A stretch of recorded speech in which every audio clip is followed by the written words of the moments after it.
So ayun, naglalakad ako at gusto kong kumain at nagugutom, naghahanap ng pwedeng makainan. May dinaanan kasi kami doon isang kainan din. So nagtanong kami kung pwede ba yung pet sa loob. Bawal. So naghanap kami ng pwedeng makainan na kasama namin tong baby na to, si Champ. So, ayan, kasama ko pala yung CCTV ni nanay, naglalakad talaga yan Iba yung CCTV na to Nakakarating to kung kahit saan-saan. So, eto, nandito tayo ngayon sa Ning's Barbecue Chilugan, dito sa San Pedro, Irusin, Sorsogon, diba? Wow! Bago sa paningin nyo?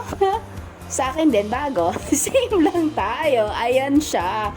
So, pwede kayong meron ditong mami, mga bilao, ganyan. Pwede kayo mag-order, affordable. So, yung napiling kainan is magmamami kami dito kasi walang daddy So, masarap siya. As in, yan. Affordable. Mami ka. 'Di ba? So, serve yourself dito. So, masarap. Maganda yung lugar. Chill ka lang. Talagang chill lugar. Tamo naman si Champo. Patanaw-tanaw lang. Pwede naman Hindi naman siya kakain diba? Titingin lang diba? Sarap lang din na mayroong mga restaurant na ganito na pwede yung pet, diba? Ayan yung mami, diba? Na-serve na sa amin. Parang ang sarap niyang higupin. Oo nga, masarap yan. Nakailang higop ako ng higop. Hanggang siguro ko pati yung baso mahihigop ko na.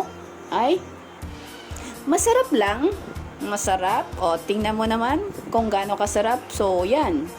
Dito lang yan sa San Pedro, Irusin, Sorsogon. Diba?